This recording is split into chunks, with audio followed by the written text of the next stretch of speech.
We're going to get started. This is part 2 of our anti-racism and volunteerism, or connecting foundations of anti-racism with you as volunteers. You can go to the next slide. We're going to do a couple of acknowledgements. We always do this with our SACA programming. It's important that we set the space and set a foundation for how we're going to be in conversation with one another. So I first want to acknowledge, most of you are probably in King County in Seattle. I'm down in Louisiana, so I'm on different territories.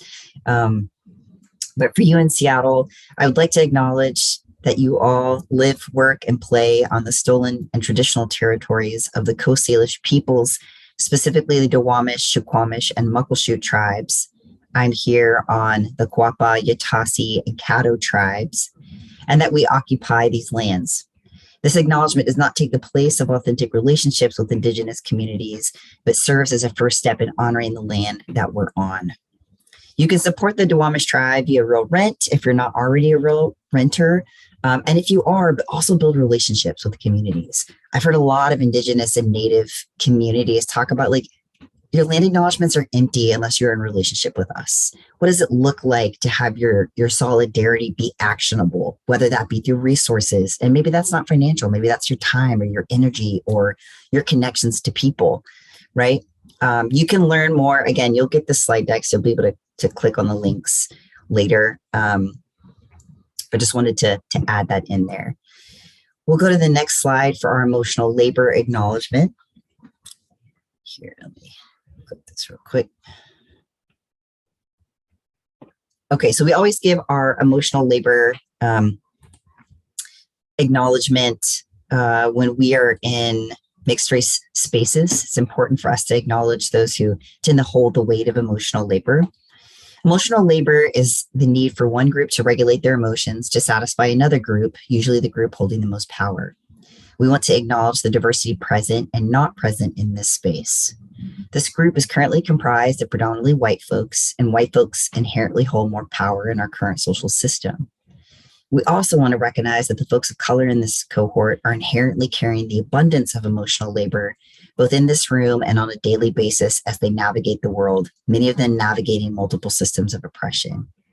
We thank and honor those that do the emotional labor, and we agree not to exploit it. We acknowledge the need to hold this emotional labor as a group, and it is a goal of this cohort for the folks that do not tend to hold the weight of the emotional labor to accept the complexity and pervasiveness of emotional labor. And I'm just going to ask for either an emoji thumbs up or a hand thumbs up, just saying, like, hey, I consent to this. I'm in agreement. I'm willing and here to hold that emotional labor as a group. Thank you so much. I see some nods and thumbs up, emojis. Thank you so much. I appreciate you being in community to do this work together. Really quickly, I know we're going over community agreements. We did this last time. I know some of you are new to this space, so we won't spend a lot of time on it. We want to stay engaged. We want to make sure we're speaking from I statements from our own experiences. Okay, I don't know what your experience is and the way that you move about the world, right? And you don't know mine. So make sure we're speaking from I statements. No rescuing, no fixing. Again, we're not going to solve racism today or really at any workshop that I will be facilitating. We're going to avoid intellectualizing. Okay, let's not get too heady and into, like, we're trying to lay foundations for this work right now. Okay, none of us have arrived. We're all on a journey. We're going to listen for understanding. We're going to move up and make space if we are maybe someone who doesn't speak up a lot, and if we are someone who speaks up a lot, we're going to move back and make space for other people. One person at a time, one microphone. We're going to expect and accept non-closure. After these kinds of workshops, because this content can be dense, there are just going to be things that we'll still have questions about, and we'll still need to grow and to think about, and that's okay. We're going to experience discomfort for the safety and liberation of my Black, Indigenous, and other folks of color who are colleagues of mine. I'm going to experience discomfort for the safety and liberation of myself. We are all intertwined, and we're going to talk about that a little bit in this workshop around how our liberation is connected to one another. We're going to embrace the and rather than the either or. Multiple truths can exist at once. We're going to pay attention to impact rather than intent. May not be my intention to say something that was harmful, but that could be my impact. And I'm going to take ownership of that. We're going to call people in rather than calling them out. What's said here stays here. What's learned here leaves here. So let's try to create as safe a space as possible for people to be able to share their experiences and to hold that. Okay. We're going to care for each other. Part of that is being an active listener, not questioning someone's experience, but just saying, hey, that's your truth, and I'm here to hold space. That's why we consent to that, holding that emotional labor as a group. And then we're all learning. This is lifelong work. None of us have arrived. We're all on the journey together. So those are our community agreements. Thank you for consenting to those also in this space. But so glad to have you all here. Hope you're able to connect with one another and that you'll be able to take some relationships with you after this. One of my goals for these workshops and in specifically doing this with volunteers is so that you're able to build some collective power together. Maybe the organizations that you volunteer with are in completely different places. Maybe some of your organizations are like, yes, here's a list of the anti-racism work that we're doing. Maybe some of your organizations are like, we don't really know about that, but we're really focused on, just general equity or diversity. Maybe you're all in different places as individuals also, and that's okay. And the opportunity that we have to bring people together from a bunch of different arts and culture organizations is so that we can learn together, so that we can hold each other accountable, and hopefully so we can build some collective power in supporting one another when we are across different orgs. So I want to start off by giving like a quick recap of what we did. If there's any comments or things that resonate from the recap, maybe you have a story or hey, I applied this thing, or hey, this stood out to me when I left. I had this experience 2 weeks ago. Whatever it is, just chime in. We're not in person, so you can just unmute. Interrupting is fine in this case, as long as you're doing it nicely, I suppose, because you're not trying to cut somebody off. Okay, so the last time we were together, we defined racism, and we started defining racism because it was important to make sure that we all were kind of on the same page. We want to make sure, like, are we all using the same kind of language to define what racism is and what it means? Because if we don't have some foundational understanding and acknowledgement of language, things can get really messy when we start trying to implement the things that we're learning. So we looked at individual, structural, and institutional racism. We acknowledge that they exist and they impact other identities that we carry, be that gender, class, ability. We acknowledge that by leading all of our equity work through the lens of race, it allows us to acknowledge the role that race plays in areas of oppression. And then that allows us to approach equity work with a more intersectional and inclusive framework. Examples of that could be like, we're really focused on the gender pay gap. The gender pay gap is really big, and we really need to be focused on that rather than racism. Well, if we're leading with race, we can even dive deeper into the gender pay gap, acknowledging that like what white women make to what Black women make to what Latina women make, they all make a different percentage of every white man's dollar. That's about race, and it's about gender. When we lead with race, other areas of oppression and intersectionality are going to come up, and it allows us to approach those things directly and head on. We defined racism as being different than discrimination, different than prejudice, different than bias because of the element of power. Power is what separates racism from the other forms of oppression. It's different than prejudice, discrimination, bias because it involves one group having power to carry out systemic discrimination through policies, practices, and by shaping cultural beliefs and values that support those policies and practices. Right? An example could be, I think that cultural belief is something that's really powerful. So like we have a dress code here, you can't have your hair in braids, or, we have a policy around, the type of, I think about when Congressman Ilhan Omar, like Congress had to literally change the rules so she could wear hijab because you weren't supposed to have head coverings in Congress.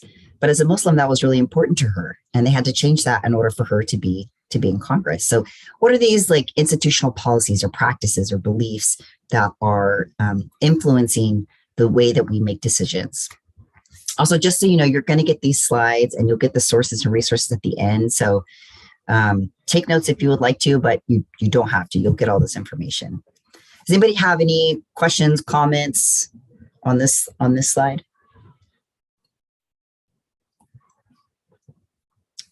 Okay, next slide.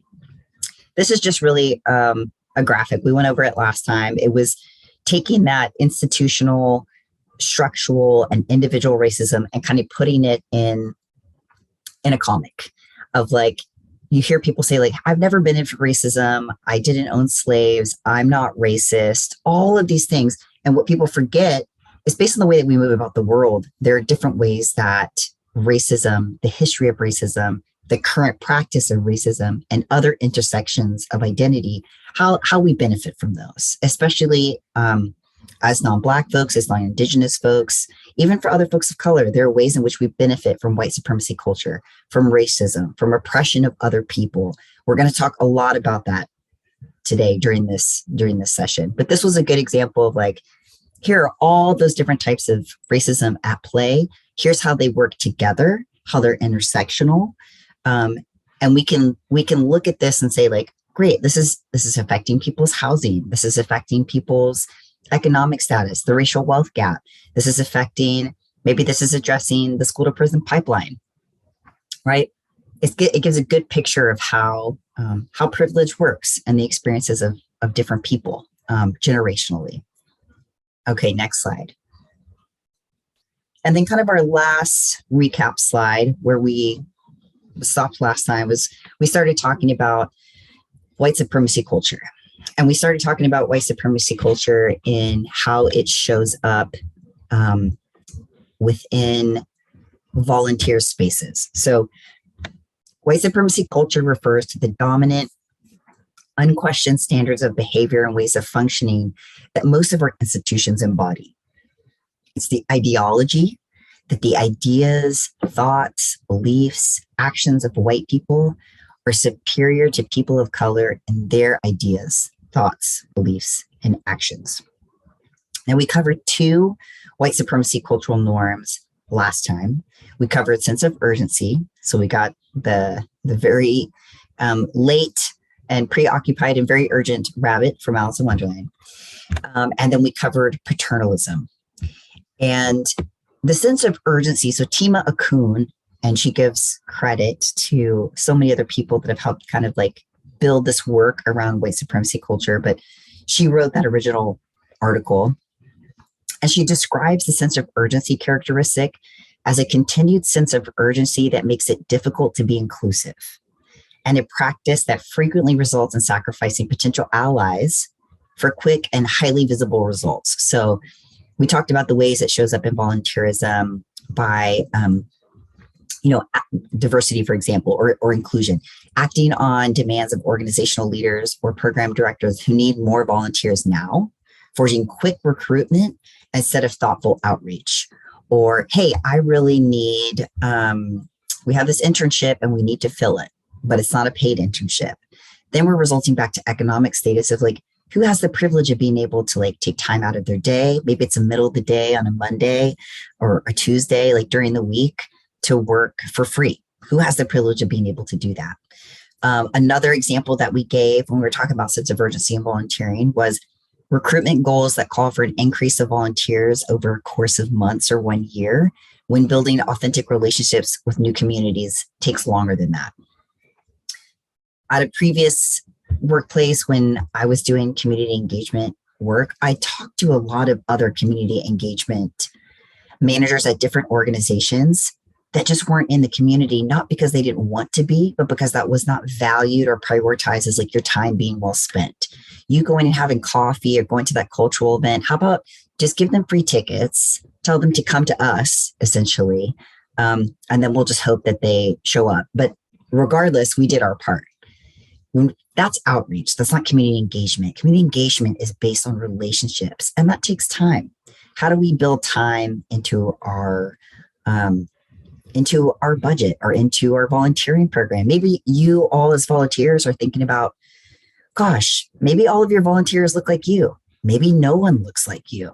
How can I help my organization in diversifying the volunteers that we're bringing into the space? What might be some barriers to people volunteering in the space, and how can I address that, especially when it feels like there's a sense of urgency and not enough time to build those relationships?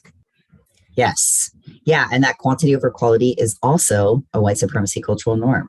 So it makes sense that we fall into these categories because we've all, what's the word? We've all been socialized in this culture, whether you're a white person, you're a Black person, you're a brown person, it doesn't matter. We have all been socialized in white supremacy culture because that's where power is. That's dominant. That is the foundation for which we've all grown up in that culture. And it's really hard to untangle and undo those, especially when you don't realize that it's happening, right? We showed that graphic last time of like the fish in the fishbowl swimming in the water. That fish doesn't know it's not in water until it's out of it. And we're trying to essentially be the fish to hop out of the water bowl, which is uncomfortable, right? It's much easier to just, well, this is just the way that things are, especially if we have an identity that makes it comfortable for us to stay where we are. Many of us don't. Existing in these cultures, we can start to lose pieces of ourselves, lose our culture, lose our identity, lose our own cultural norms. I was talking to a friend recently who is in an interracial marriage, and her spouse is Native, and she was describing being in a space where mostly white people were talking about therapy and what they're working on with therapists and this type of therapy and DBT and and just talking about like how they were processing. And that's not how her spouse processes trauma or processes things that are challenging and difficult. She grew up learning to be in ceremony on her knees for like 18 hours. Right? Like I can't imagine being on my knees for an hour, much less like in a sweat lodge or in ceremony. And that's out of my comfort zone. It's not my cultural norm. How am I thinking about the ways when we're inviting people who grew up differently than us into spaces that don't reflect them, that don't honor their values? What is that like? Do we put ourselves in spaces like that enough to think about that and how we lose ourselves? Thank you for highlighting that point. Yeah, what is the cost of us showing up? Like when we are inviting people also into spaces, what is the culture in the space that we're inviting them into? Maybe some of you have volunteers haven't had good experiences with the organizations that you have volunteered at. Maybe it has felt more of like a diversity quota than an inclusive quota. Right? How are we thinking about that as we move forward and work through these norms? So then we got into paternalism. And paternalism, she describes it as those with power thinking they are capable of making decisions for and in the interest of those without power. It just makes me mad reading it. Okay? Like that idea of like, I know what you need. I don't know your history. I don't have your identity. I didn't grow up like you. Your child is not mine, but I'm going to make all of these decisions for you because I know best, right? So the way that this shows up or can show up in volunteerism is nonprofit and volunteer engagement leaders make decisions about the volunteer program without consulting community members, without consulting those who the organization serves, without even consulting their own volunteers that they already have, right? You have knowledge as volunteers. You are directly front facing to your communities, and that is a gift for organizations. Those with money are provided special treatment as volunteers. So creating a customized volunteer opportunity for, a funder's employee group, like you get to go backstage to meet so-and-so because you give us this amount of money, rather than maybe someone who has less money but gives a lot of their time. How are we valuing both types of gifts of labor, of energy, not just resources?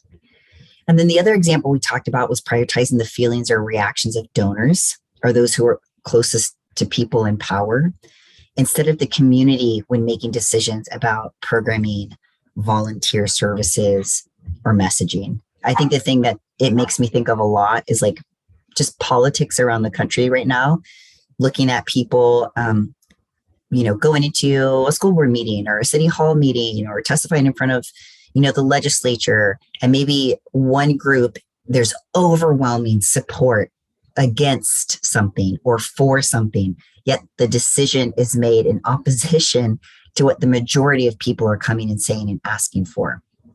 And that's like a political example, but just something that's been on my mind. I've seen that a lot of like, gosh, all these people came out and stood up and said, hey, we don't want this, or hey, we want this, we need this. But those people who are in positions of power made a different decision. So here are some elements of the right to comfort that show up in white supremacy culture. So scapegoating those who cause discomfort, demanding, requiring, expecting apologies or other forms of, I didn't mean it, when faced with accusations of colluding with racism. Feeling entitled to name what is and isn't racism. I have heard that so many times before, like, was that racist? Was that sexist? He didn't mean to. He's from Jersey. I heard that as a excuse one time. His wife is Asian. She's from Japan. So, okay, well then he should more so know better, right? Like these excuses that people give, like, no, you don't. He was joking, right? This form of I get to decide again, that paternalism, that paternalistic quality of like, this isn't. I'm deciding, right? White people are those with dominant identities, equating individual acts of unfairness with systemic racism or other forms of oppression. So like as a Latinx, trans person, I've definitely been in spaces with cisgendered white men who are like, I'm gay. I understand the Black Lives Matter movement. Okay. No, that's an example of like, you were not conflating these two things. These are different experiences.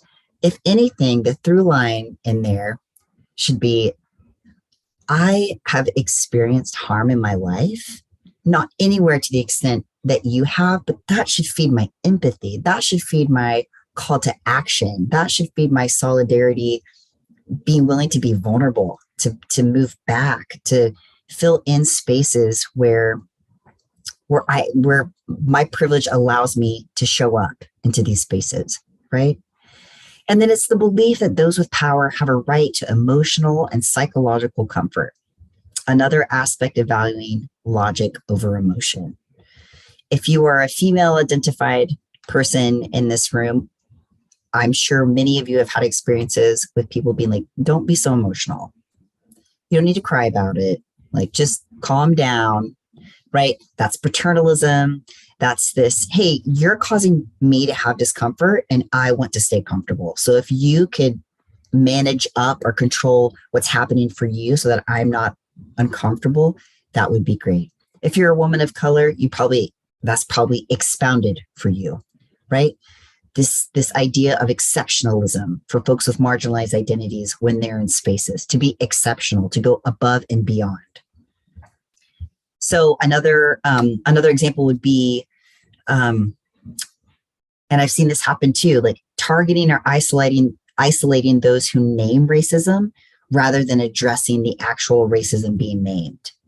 So instead of somebody was speaking at a city council meeting and they were very upset and direct and said, this is what is going on. This is what I want to see that's different. And instead of anybody, none of the council members, and this was not in Seattle, none of the council members addressed the actual issue that this man was bringing up. They instead commented on how rude he was, how out of turn, how disrespectful, nothing about the actual issue that he was bringing up. That right to comfort showing up for people in positions of power. I'm uncomfortable. You're being rude. I'm not even going to address the things that I'm not listening, right? How could, and this is just open discussion, how could this right to comfort show up in your role as a volunteer? I'll give you a softball one here. For example, like maybe you're an usher at an event and you have a racist encounter with an audience member. Maybe an audience member is like, this person, I don't know. I don't think this person's in the right seat. This is reserved for major donors or something. And maybe it's a person of color, right? Maybe that's your experience. So these are the ways in which that right to comfort will show up. And more so, and Mike, I appreciate what you're sharing, because I think those dynamics, especially for volunteers, can be so tough to navigate when you're volunteering with a bunch of other, maybe you know your co-volunteer, maybe you don't know your co-volunteer. And I think volunteers, sometimes you're set up in this way that, is the organization that you're volunteering with, have they been clear about, hey, Henry, Cindy, Lisa, like, here are our organizational values. And you should know that when you are in alignment with our organizational values in dealing with the public, know that we have your back, right? If let's say you work at a theater company and you're trying to create more gender inclusive spaces, so you've had training for your staff, you've adjusted your bathroom signs that are like, hey, we support gender diversity. You may use the bathroom that validates your identity. And let's say you have a donor, an audience member that's like, this is disgusting. This shouldn't be here. I want to talk to somebody about blah, blah, blah, blah. Maybe in your role as a volunteer, if you didn't know that the organization's like, hey, this is in alignment with our values, you're not going to get in trouble. It doesn't matter if they're a major donor, if they're not a donor, like, you just know that if you stand up for what we believe in and what our values are, know that we support you and have your support. And sometimes I think organizations can do a lot better about making sure that their volunteers know that. And hopefully, as SACA continues to work with the representatives that are coming from your organizations, we're able to support them so that they can in turn support you. And my hope is that we're able to leave this workshop and you're able to share this with other volunteers and other programs, right? So we want to make sure that we're, when we're thinking about these things, like, how do they show up for ourselves? How do they show up in our organizations? And how do we work to dismantle them, right? Okay, let's go to the next slide.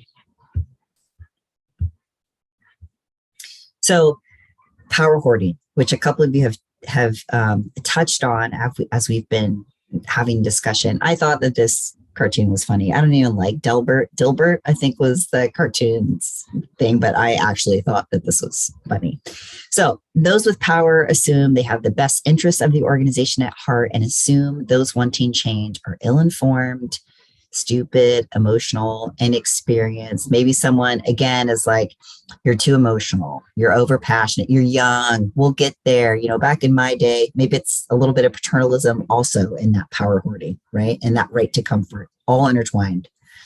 There's little, if any, value around sharing power. Maybe you exist in an organization that's a hierarchy that's like, hey, I'm at the top, I make the decisions, right?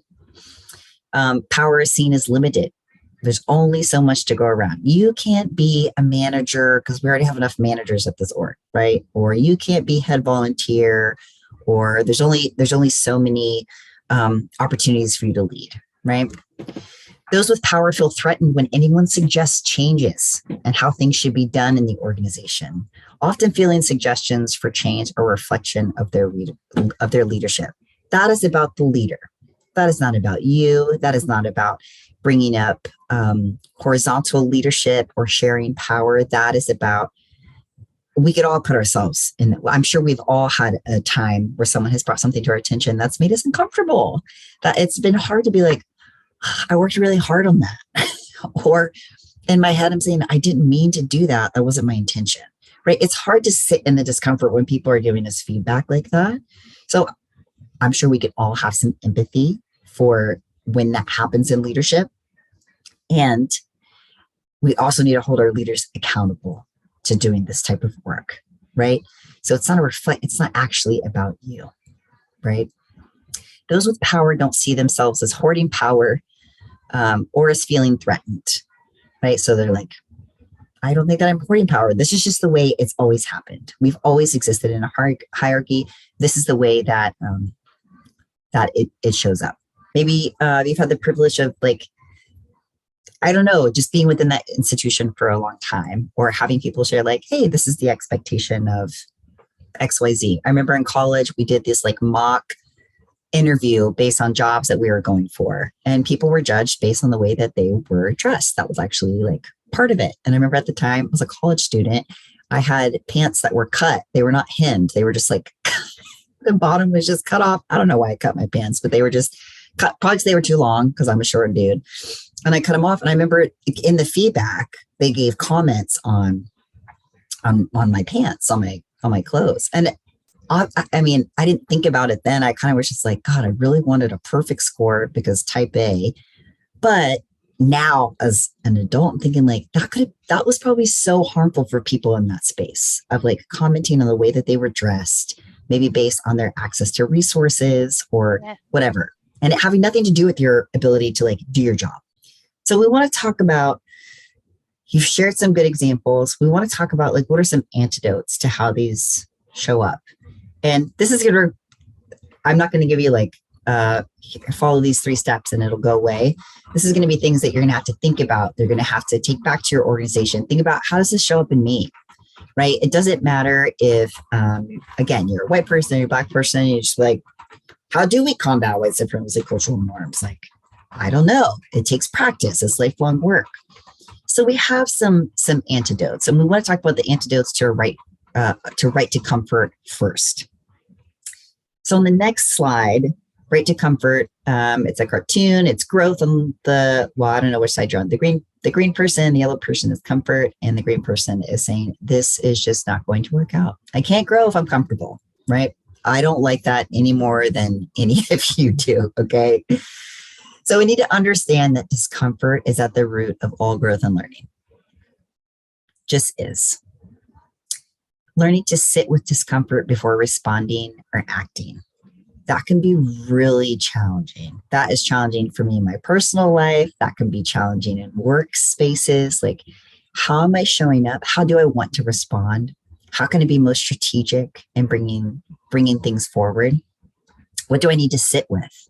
Maybe someone's giving me feedback and I need to sit with what I'm hearing, right? Deepening your political analysis of racism and oppression so you have a strong understanding of how your personal experience and feeling fit into a larger picture. That one is so important. I think about, the experience, if you've never been in the Deep South, it is very different than Seattle. And I'm grateful that I grew up here, and then I spent the last 15 years in Seattle because it gave me a perspective on the world and identities and how people interact with it based on their culture, based on where they grew up. It's important to think about, how do I fit into the bigger picture? It's not all about me, right? How do I fit into this bigger picture? Maybe the way that the ways I need to show up in my volunteerism or in my organization or in my personal relationships or in the ways that I participate in activism. Maybe my role in those spaces as I build and deepen my analysis is to be uncomfortable. Maybe it's to support movements as I continue to learn, to ask questions, to read, to talk to other people who are doing this work, right? Remember that critical feedback can help you see your conditioning as you learn to separate your conditioning from who you actually are. You need to know your conditioning if you're going to be free. And while your conditioning can be hazardous, you are not. We talk a lot about this in restorative justice spaces of like, and transformative justice of like, we don't throw people away.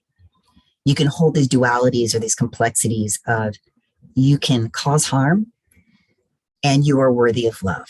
You can cause harm and you are worthy. You can cause harm and be in relationship with other people. You can cause harm and be forgiven. You can cause harm. It doesn't mean you're a bad person. We have to be able to think through those things as we think about the right to comfort, right? How can you help create spaces in your role as a volunteer where discomfort is expected, and when conflict arises in your organization, it's held? What does that look like? What are the ideas that you can take back and share with your fellow volunteers or your volunteer managers or your staff?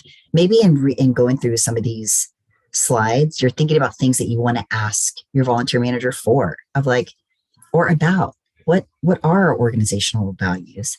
How are you as an organization working to dismantle how white supremacy culture shows up for your organization? I learned a lot about that on Wednesday. And I know it shows up in myself, and I'm curious of like, how does it show up in your organization, and what's the work you're doing to work through that, right? Discomfort is going to show up. Conflict is going to happen. We're going to be uncomfortable as we grow. How are we, in whatever capacity we show up in our organization, whether you're a board member or donor or volunteer, how are we creating spaces where discomfort is expected, but the organization or our volunteer group or our friend group or, you know, our team at work is able to hold that tension? That takes practice. I'm not even looking for an answer. It can be a rhetorical question, unless you have a good idea. But thinking about the antidotes is really important. It's great to know, like, here are the norms, but what is the work I'm doing to dismantle them and to address them? Yeah, thank you for sharing that and for your vulnerability of like, hey, this is how it shows up in myself. And here's what I did to practice, like sitting in that discomfort and explore, like, where is that discomfort coming from? Why is it there? Oh, probably because my whole life I've been raised and marinated in this spicy culture or bland culture that we call white supremacy cultural norms, right? And they all show up in us in how we do that. Now, I will say also too, of like, when we talk about white supremacy culture, and this is like, I'm sharing this for everybody, but in particular for white folks too, of not to, Tima Akun talks about this in her work too, of like not weaponizing the tool of white supremacy cultural norms. So when people are bringing things to you, like, hey, maybe they're like, hey, Sue, you know, this thing was really hurtful, it felt paternalistic in this way, and blah, blah, blah, blah. They share this experience. Well, people of color do that too. That's not the response, right? The responses should be, that's a lot for me to, I don't know, maybe Sue was like, thank you for telling me that. I really did do that. And I'm just making this up. But if someone brought that to me, I'd be like, thank you for sharing that for me. That definitely was not my intention. That was my impact. It's hard to hear. It's difficult to hear because I don't want to perpetuate that. And I need to sit with that. And I want us to touch base of like, this is how I'm going to do better moving forward. Right. So just as a caveat, since we are in a mixed race space, of like, just a reminder of not weaponizing that tool. And I so appreciate Chris sharing and their vulnerability of like, hey, this is how it shows up. This is how it shows up for me, because it shows up for all of us. Does that make sense for people? That kind of, okay. We're going to go to the next slide because the last two I really Can I pop in a real quick question about the comfort? How does that work in volunteer space? If I don't want to be in a sense of discomfort, I just drop out. And how is that good for the organization? So how do you mesh that? We need this to grow, but we need our people not to run away from it. Well, and I think it depends on like what kind of discomfort. So let's say something racist is happening to you, Lisa, and you're like, nah, no, I'm out, I'm done. You get to do that because that is taking care of you and your agency. It's taking care of your mental health, your physical health, your emotional health. Maybe that's just like not the space. Where I'm talking about right to comfort is when we position ourselves like in elements of privilege that we have to be like, that makes me really uncomfortable. I don't want to talk about that. So if we were going to say, we saw this a lot in the summer of 2020, organizations, at least I did in my role, a lot of nonprofit arts and culture organizations saying Black Lives Matter, we support the movement. Great. Let's talk about the disproportionate impact of policing on Black bodies. That's too political. That's too much. Like we're not going to talk about that. Maybe my solidarity means that I'm going to spend some time reflecting and listening. Okay. First of all, they should have been doing that the whole time. Second of all, what is the call to action there? What is this this element of comfort that we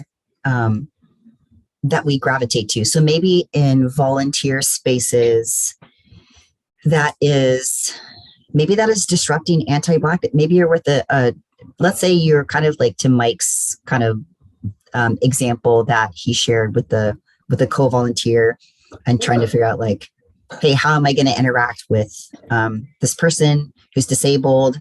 Like, I'm going to approach this differently than this person is. Let's say, Lisa, you're with a co-volunteer, and, you know, kind of the example I shared last time, which has happened, unfortunately, somebody, a security, like an usher, followed a Black man who was going to sit in a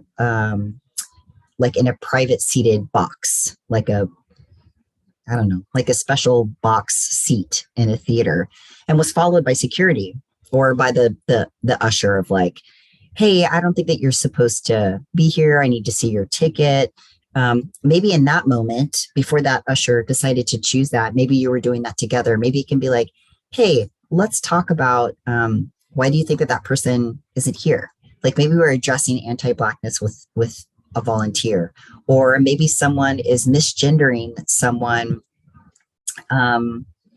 you know, in your space. Maybe that's an opportunity, if you're not a trans person or gender diverse person, to use your privilege to be like, this is uncomfortable, and I'm just going to need to lean into that discomfort, because that's how I'm using my privilege in being in solidarity with this person, or my solidarity being actionable. Does that kind of make sense? Not this right to comfort around harm, when harm is happening, but rather just leaning into discomfort when we're getting feedback from people, when we're getting feedback around like, hey, this caused harm, or hey, maybe our analysis of different systems of oppression has taken us time to get there and to undo those narratives.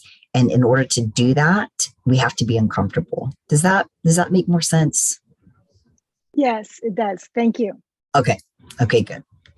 Does anybody have any questions on that? Does that feel okay? Okay. Next slide. All right, you're already there. Thank you, Claire. Antidotes to power hoarding. We're not going to spend a ton of time on this, because I really want to leave you with something for you to take back and to think about. But antidotes to power hoarding include power sharing as an explicit organizational or community value. We make decisions together. I'm not going to make decisions about programming in regards to your community engagement work in the South End when I don't do community engagement work, I don't do programming work, and I don't spend any time in the South End. I'm going to prioritize you and your community because you're a part of it and you work in it, right?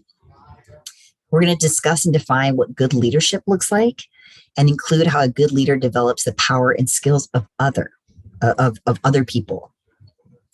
If you're a leader and or hold power, understand that change is inevitable, and challenges to your leadership are often healthy and productive. Adopt that tell me more approach to challenges. Listen, I'll be the first one to tell you that's hard. It is hard. I'm the only person at SACA, and it can be hard sometimes to be like, man, I missed the mark in this piece of programming or this meeting or this thing that I intended to do because I just didn't do it, or I was overwhelmed, and getting constructive feedback. Or it's hard to sit in that and to hear what people are saying. It takes practice to get into that. Tell me more about that. I'm curious to know. You obviously care, or you wouldn't be sharing that, right? If you're a leader and or hold power, avoid taking challenges personally and return to the principle of collective thinking and action. Ask for help with your leadership, particularly when feeling highly defensive. That's a good tool. If you're a leader and or hold power, realize your ability and responsibility to support others, to hold power well and responsibly, to support others to be successful and to shine, to mentor and support others. Realize your ability to support and help others grows reflects well on you, as opposed to attitudes and behaviors that stem from fear, a desire to control and or micromanage. That also takes practice, right? It takes practice to think about, as a leader, it is more about the flock than it is about the shepherd. That felt like a very biblical reference. Sorry. It's more about everybody else than it is just about you as an individual, right? Like, how am I taking care of my team? How am I taking care of my people? I couldn't do any of the work I do at SACA without our volunteer advisory board. Like, Claire is on our board and is running the PowerPoint, helps me with finances. She's on the development committee. Like, I have to make sure that, like, I want my board to feel that I'm grateful and that they are taken care of and that I appreciate the work that they do, because we couldn't do it. I couldn't do it without them, right? Okay, next slide. So Asada Shakur, if you don't know who she is, you should look her up. She has a book called Asada. She said, "It is our duty to fight for freedom. It is our duty to win. We must love and support each other. We have nothing to lose but our chains." On the next slide, we're trying to get to that point. So what are the barriers to dismantling white supremacy culture? Scarcity mindset, loss of self, and fear. White supremacy needs me to question whether I'm enough, whether there is enough. White supremacy needs me to have an identity crisis within it and without it. Who am I if I'm not good at XYZ? If I let go of the binary, how can I assure myself and others that I'm not bad or unworthy or unlovable? If objectivity is a white supremacy cultural norm where I'm not positioning myself above you, where it's not like, well, some of us are going to sink, some of us are going to swim, so I'm going to swim and get to the top, and sorry if you sink, I don't want to die, right? That is a fallacy that we have told ourselves, right? Of like, if I don't have this binary or something to position myself out to, like good guys, bad guys. I remember playing that as a kid, like I'm a good guy and you're a bad guy and you're going to jail. Like, God, my analysis as an adult is so different now. But when we think about that binary, it makes us feel good to be like, at least I'm not that. Seattle is very good about being like, that's not me. We're not the South. We're Democrats. We're blue. We are progressive. We're liberals. We're X, Y. We compost and we recycle and whatever else that we do that's like, I'm one of the good ones. I'm some of the good people, rather than thinking about like, how do these things show up in myself? White supremacy needs me to be afraid that I have everything to lose if I interrupt it. That if I speak truth to power or fail to sufficiently revere the status quo, then I could lose my job. I could lose my relationships. In some cases, maybe that costs me like physical harm. Now, these are different. There are different outcomes based on our privilege. Okay, so it's important to acknowledge that here because we're in a mixed race space. In a lot of spaces, it is going to cost folks of color more than it will white people. It will cost women or gender diverse or non-binary folks than it will cost cisgender people. It will cost disabled bodies or differently able bodies more than it will able-bodied people. That's just how privilege works when it comes to how fear and scarcity mindset operates. So there can be different outcomes. We all have to determine what are we willing to risk so that our solidarity is actionable. What are we willing to risk in speaking truth to power? I want to read something really quick that Tima shared, and then I'm going to leave you with questions to think about as we close. She wrote, "If I'm good at any white supremacy cultural norms, if I can code switch like a boss, then I might just get lifted up. I might be deemed professional, rational, respectable, intelligent, hardworking, good, worthy, etc. at my job, in my community, my family, etc. For people pushed to the margins, when we receive this kind of praise, it is of course in spite of our marginalized identities in a dynamic we call exceptionalism. Some of us can build a whole identity, a career, a survival plan on a commitment to white supremacy cultural norms. We accept a rationale that others are sinking because they're not professional enough, they're not working hard enough, they're not smart enough, not enough, not enough.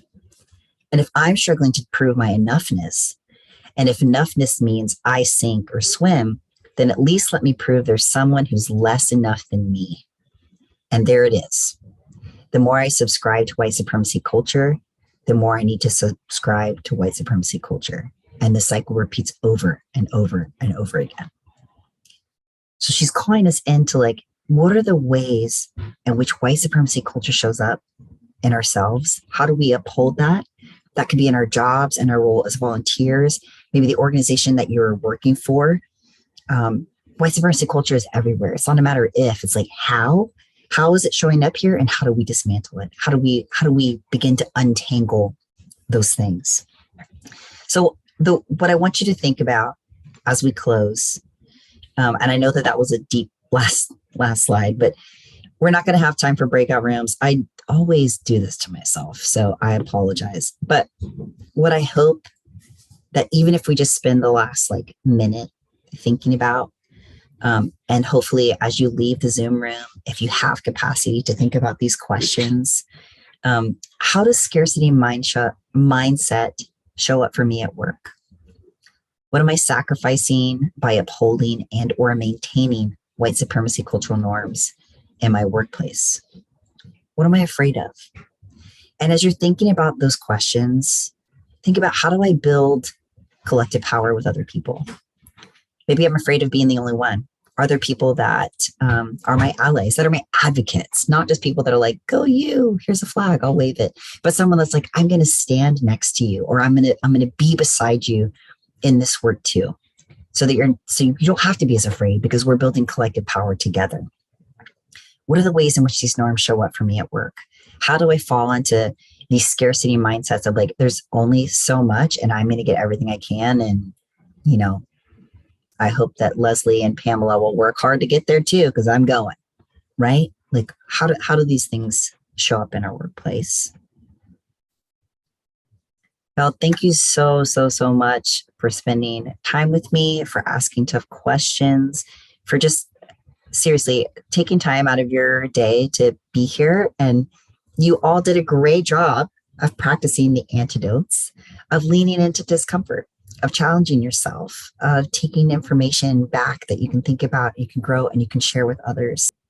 Take care. Good night. Thank you. Bye, everyone.